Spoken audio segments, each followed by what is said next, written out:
Vis-à-vis jernbanestasjonen i Bergen ligger ærverdig Grand Hotel Terminus. Mitt navn, Frode Haring, og jeg er barmanager her ved Grand Whisky Bar. I denne programserien skal jeg invitere med meg kollegaer fra bransjen ut i verden for å lære om og møte menneskene bak produktene vi jobber med daglig. Noen kaller det Whisky Bar, noen kaller det Eau de Vie. Vi kaller dette for Livets Vann, rett og slett fordi det er det det er.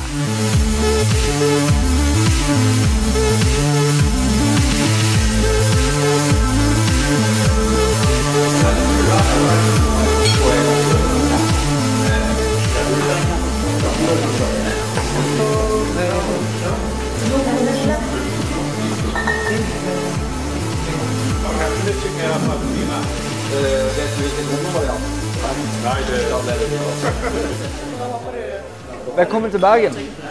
Grand Hotel Terminus, Grand Whisky Bar.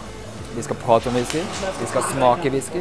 Vi skal reise rundt i Europa og smake alt mulig som kalles for livets vann. Men i første episode nå så reiser vi til Skottland. Tar med meg min fantastiske kollega Anna. Skal vi reise ned og møte menneskene bak, menneskene foran og menneskene oppi glasset.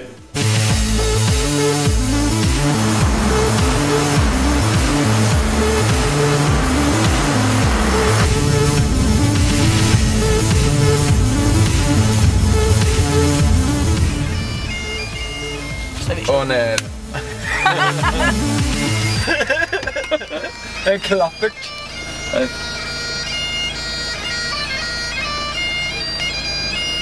Hvor kommer den syke lyden fra? Han står nå på hjørnet.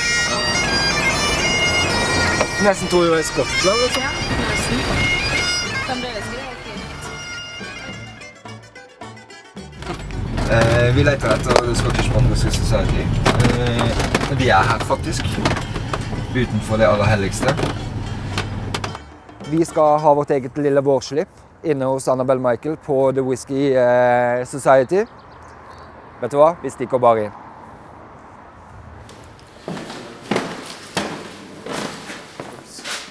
Vi tok feil lokaler, så vi må bare finne en taxi, og så må vi stikke ned til Leith, til den andre Scottish Whisky Society-venue.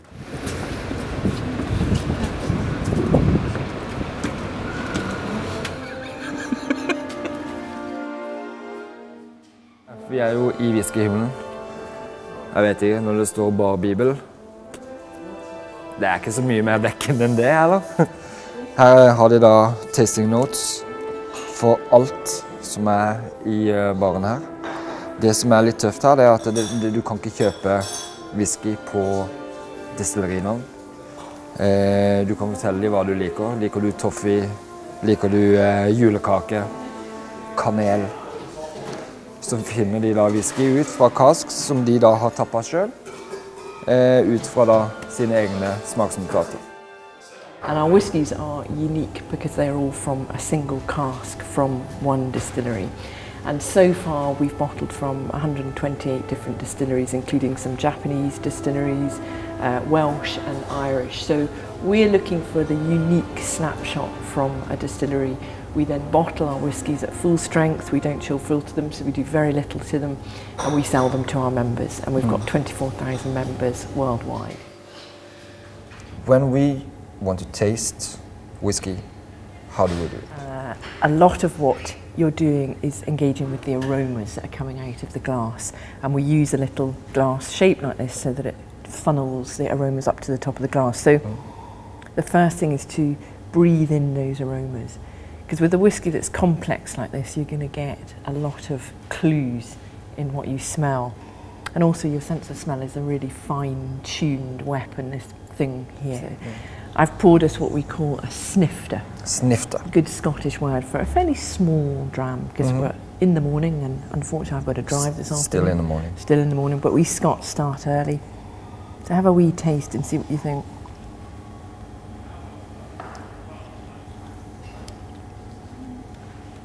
And you pick up a lot of sweetness at the front of your tongue. And then it's got a beautiful length, this.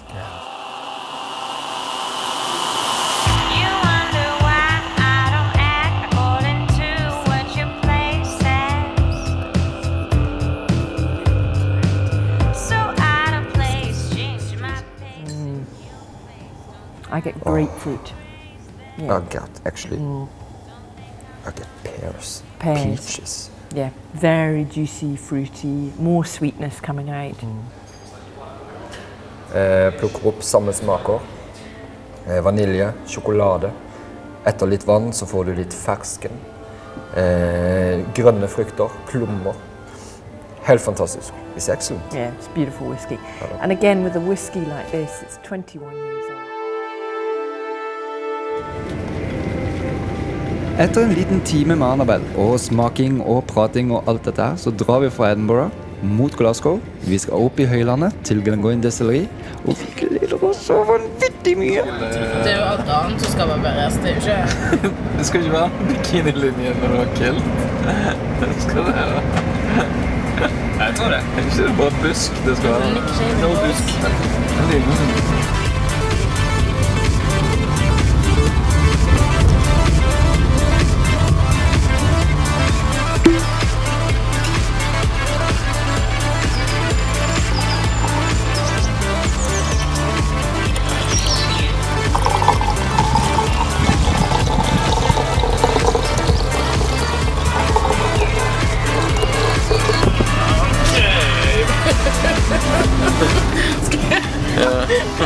Hello. He's having a bad hair day.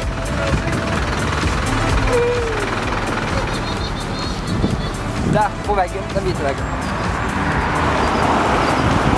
Så ser jeg inn her nå, så er det aller heldig.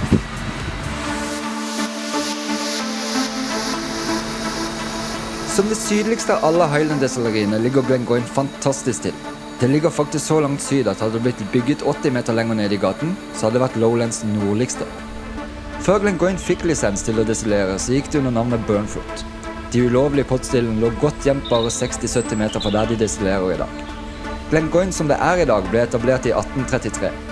Området er gjort kjent i bøker og på filmer, og Sir Walter Scott skrev i 1817 om banditten Rob Roy, og legenden sier at han gjemte seg i et hult tre som fremdeles står på Glengoynes eiendom.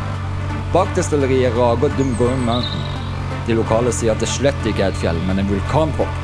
Ja, vi får vel tro på det da.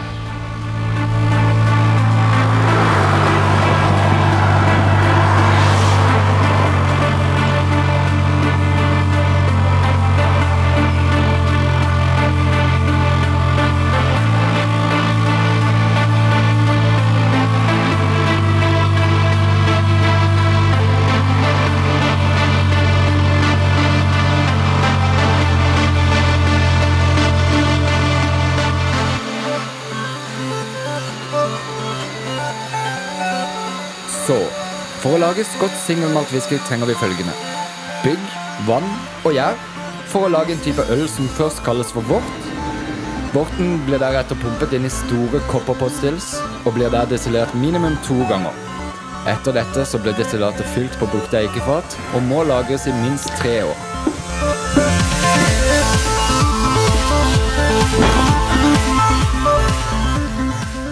Well, we only use one cereal for making whiskey, always, and it's always barley. And first the barley must be malted before we can use it to make whiskey. And the malting process merely involves us soaking the barley with water and leaving it to start to germinate. And then we dry the barley once there's a high sugar content inside each barley seed here.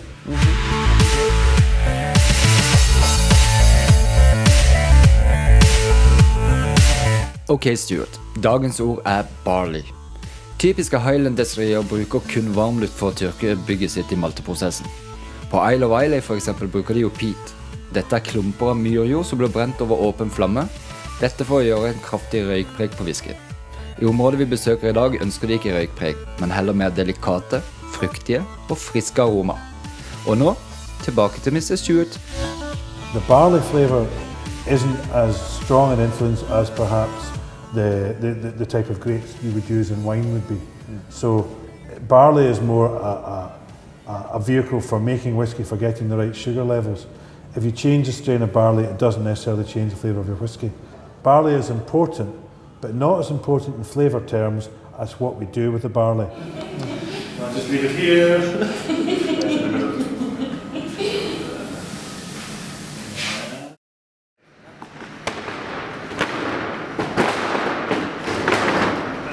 what we're seeing here is the bubbles is the actual fermentation process taking place. So we've added yeast to our sweet wort from next door. It's starting to convert the sugar that's in here into alcohol, and it's releasing carbon dioxide as the gas that comes off. So if you put your head in there slightly and I bring this up, it'll be quite unpleasant for you. And that's generally the reaction you get when you do that. So I won't do that again, okay? Barneselskap, første klasse, rød brus, bobler i nesen. Okay. If we do that once to Norwegians that have sweets come, we do it twice. And what we've got here is the start of our, effectively our beer making process. And you'll see the colour of this that comes out. This is still quite a violent reaction going on in here. The colour is pretty much right, the colour's not going to change much, but if you were to drink this now, you'd be drinking active yeast. And after you'd drunk it, you'd spend the rest of the day probably in a small room in the distillery by yourself, clutching some paper in one hand. This is the good stuff now.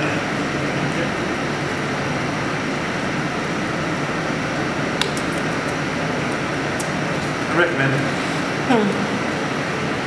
Let's try it.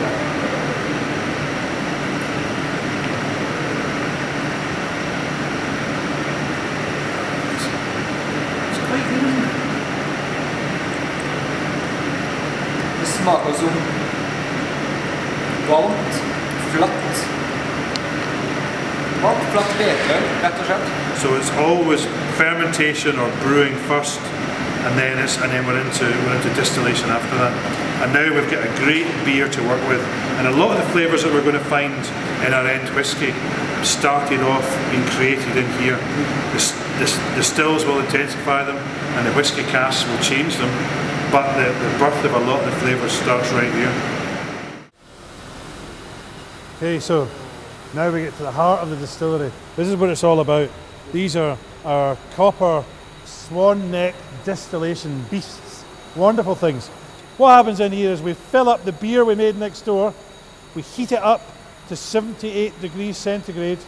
At that temperature, the wash starts to bubble and boil, and the alcohol vapours become separated off from the body of the wash, and they rise up the top of the still, and they go over the line arm at the top, and they're then cooled in the condenser at the back. However, this boiling ball here interrupts their process. So when the vapour starts to rise up, it starts to go in a circular motion inside here, and the spirit vapours start to collide together and they fall back down into the still. We call this reflux, and what that does is it makes sure that the spirit takes longer to escape from the still. The copper acts as a catalyst to bring together the sugars and the acids from our beer, and they form on the inside of the copper together, and they create ester flavours. And esters are things like intense sweet flavours, almost artificially sweet, like bubble gum you've just started chewing, or like nail varnish remover. And these wonderful and sweet, intense flavours are created through very slow distillation. Everything's distilled twice. The first time in here, and the second time is evenly divided between these two small spirit stills, and they'll work side by side doing our second distillation. So first distillation, the big one, second distillation, these two small ones. The same process happens again. It's heated up, the alcohol starts to evaporate off, it rises up the still again, it's cooled in these condensation towers at the end, and then it runs round the pipes, round the wall, round the outside of the building, and down to this spirit safe here. And it's down here where we start to decide which part of this spirit we're going to keep and which part we're going to redistill again.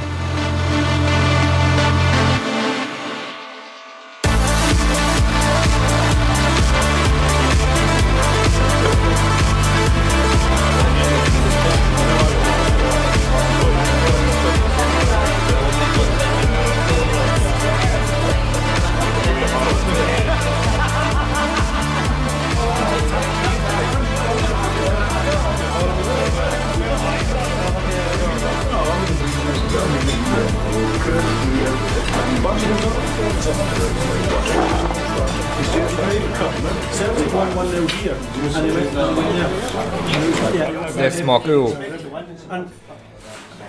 kjøttdeig uten krydder.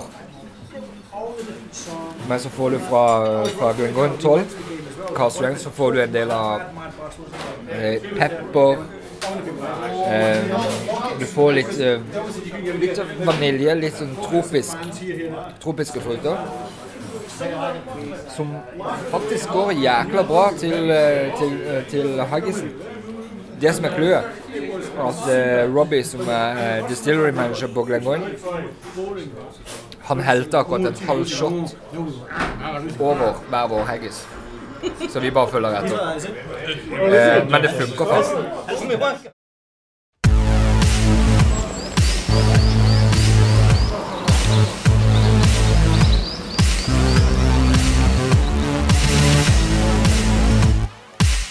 Yes, folkens, endelig skal vi finne ut hvor alle smakene kommer fra. Hva det egentlig som gjør maltewhisky så vanvittig spesielt?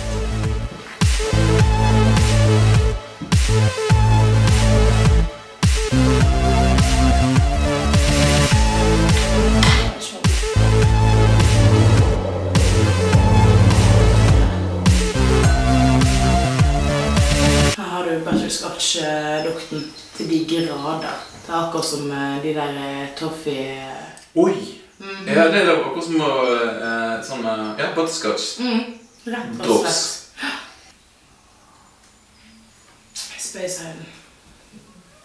Han lukter litt sevje, synes jeg. Det er litt... Nei, det der var mitt. Det er spyt. Ja, det gjør det.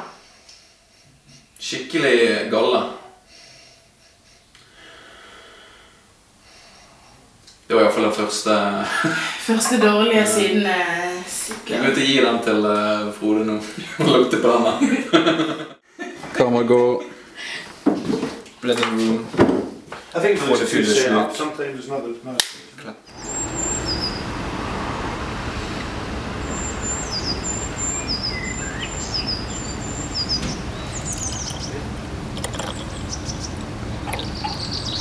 Very, very smooth, very sort of easy to drink. A good way to start the day, and apple flavors, vanilla coming through, a little bit of toffee coming through from the cask, I think. Men han jo helt fantastisk, sånn som man sier, det en meget fin måte å starte dagen på, eller recovery etter kvelden før.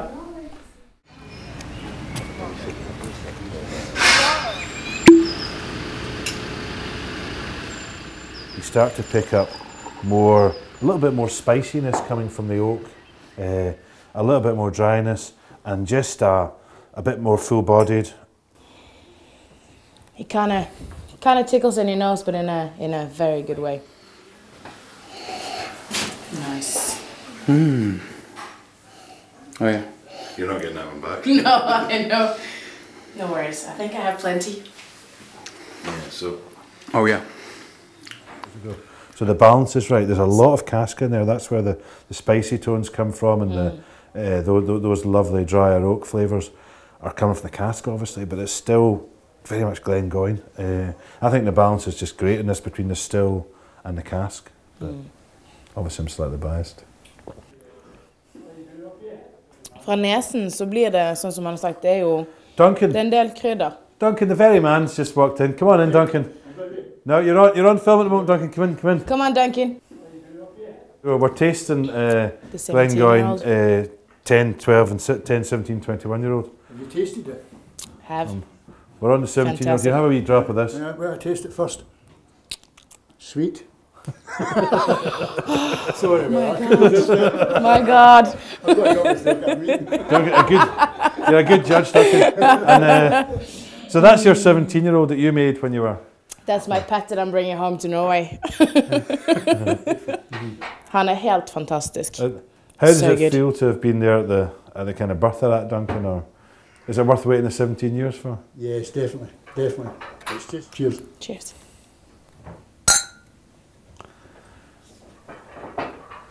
You've got a serious meeting to go to, don't you? Aye. Sorry about that. You stop for a wee dram on the way.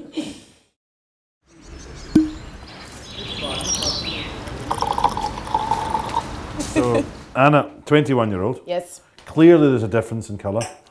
which is obviously explained by the fact that we only use first fill Oloroso sherry European oak casks in this bottling. From this, I get a lovely, first thing I get is these like raisins, just dried intense fruit flavours. And it comes from a lot from the sherry. And we haven't really planned this, but what we might find is the sherry in here. This is Oloroso sherry, and this will be, hopefully, in some way, explained why some of our flavours are the way they are. If you try that Oloroso sherry with the Glengoyne whiskey, it's not just similar in colour. Vilke. And just literally, there's a little bit of sherry inside each and every Glengoyne 21-year-old that's just seeped out from the cask. And you get this sort of flavour traced relatively easily between the two. Definitely. Jeg får litt rett og slett rosiner, men sjokoladetrukne rosiner. Så det er litt mindre, men fremdeles, du kjenner virkelig hvor det kommer fra. It's lovely. I'd say you've probably had worse assignments in your career. Så folkens, etter at Arne og Stuart nå endelig er ferdig med å smake seg gjennom The Core Range fra Glengoyne, så er det min tur. Nå skal vi ned og få noen ordentlige fatprøver I det store varelageret disses. It's like Reservoir Dogs, isn't it? Yeah. I'm not Mr. Pink. No. Yeah, you are. Mr. Pink. You're Mr. Brown. Mr. Now we need to get into one. Have we arranged the key? No, that's your kind of thing, isn't it? Dee, can we get into our site, please? Even the key and the lock's not good enough. You've got to get him with a bar. You know. There we go.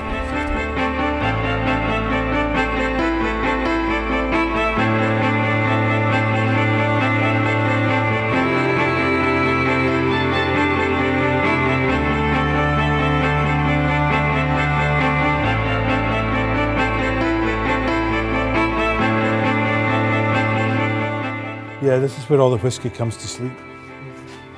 And it rests inside these nice casks for 10, 17, 21 years or more. And at the end, when it comes out, it tastes lovely. It's yummy in your tummy.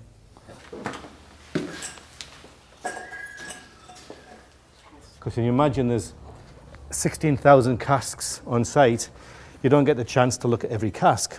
So each one is really quite a nice wee surprise. You never know what you're going to get. The colour is exactly what you'd expect whiskey to look like. It's got more of the golden hue compared to the dark, very rich colours of a sherry cask. You've got more of a Glengoyne influence in this because this is 9 years younger. It's got those estery flavours that we get during the distillation. It's also got a wee rubbery edge. Mm-hmm. There's low levels of sulphur coming through, but not massive. Every cask has a completely different influence from the other one.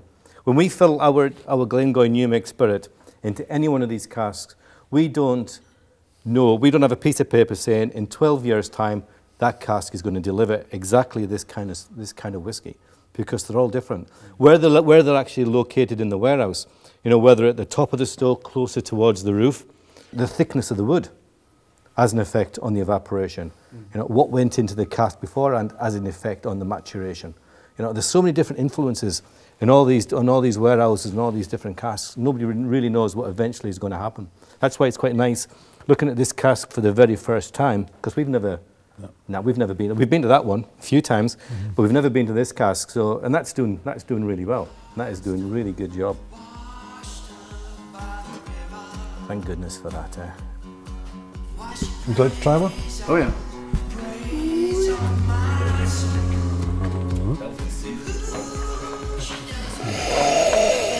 Yeah, I think it works down at a high platform. Oh man, that was good. It was like peaches.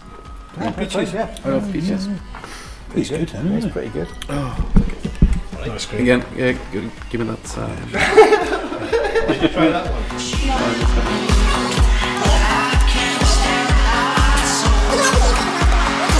Så gott den är.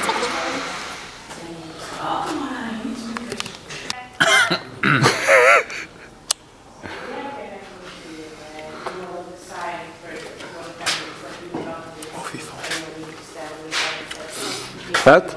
Det er en god greie det her.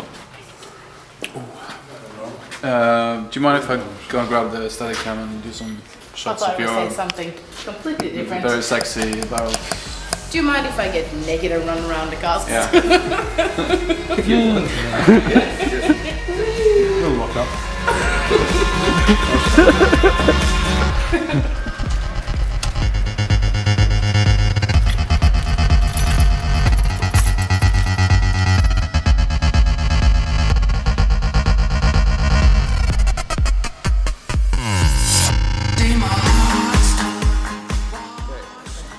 Okay, Robbie, it's probably worth showing them something a bit newer. So this is 1-year-old. It's not only 1-year-old, it's a port cask. And that went really well. Yeah. I'm mumbling away to myself. What a shit cask. See, did you do this? No, I didn't do that. You didn't do that, did No, you? what a cock. You do not screw anything, do you? No. Yeah. I've never screwed in. You've never screwed anything properly in your life. Do I pull it out then? Not yet. You've got to leave it in longer before you pull it out. Honestly, Stuart. What am I like? Right. I'll get you to teach me, Robbie. You always count to 10 and then you pull it out. When do we have it to go up to now, was it? Well, yeah, because 5's never long enough. Right. Right, go. Right.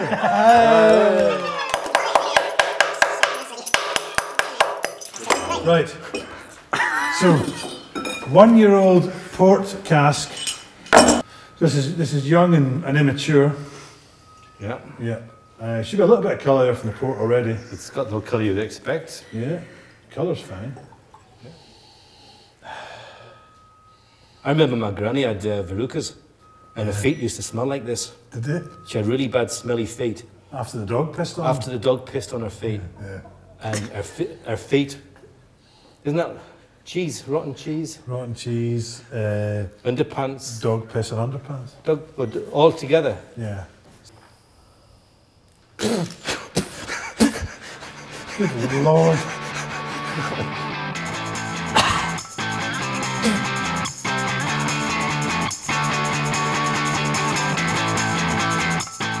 Så etter en slik tur får man ny motivasjon, og en har egentlig bare lyst til å komme seg hjem og bruke all ny lærdom i jobben. Vi vet nå hvor smakene kommer fra, hvordan maltwhisky lages, og viktigst av alt, hvem som lager det. I neste episode skal vi til en annen plass i Europa. Frankrike er for oss nordmenn synonymt med god vin, fantastisk mat og selvsagt konjakk. Så folkens, håper dere vil være med oss ut på tur igjen, om ikke alt for lenge, når vi fortsetter reisen rundt i verden på søken etter Livets vann. Det går bra.